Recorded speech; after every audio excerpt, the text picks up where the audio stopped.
genç ömrümü çalan eden biri var.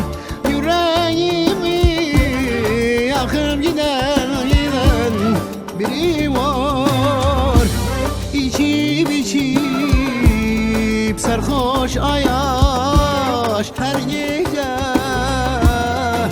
O var bu var gezdiren beni biri var. Bir aram bitmez ceza, uykular zaten haram. Sevdadır derim yaram, her gün yoluna devam. Yolundayım, yar yine yolundayım. Beklerim yarim seni, ölsem de yolundayım.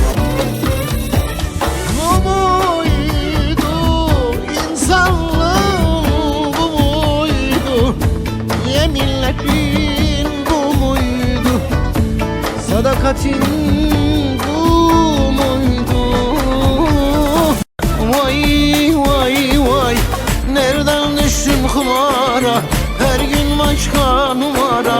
Şansım yok, talihim yok, gene zarımdı bara, gene zarımdı bara. Vay vay vay vay, hayatım yıkıldı senin yüzünden.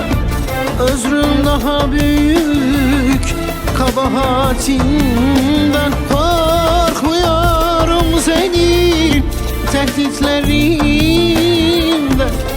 Elinden geleni ardına koyma. Ben sana yandım, ben sana kaldım. Nasıl sana inandım. Yalnız seni sevdim, yalnız seni bildim. Bir tek sana bağlandım.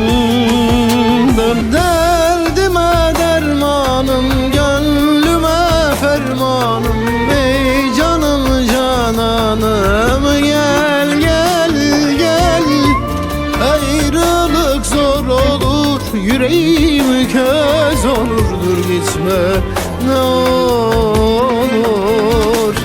Kapak olsun bu sözlerim, kapak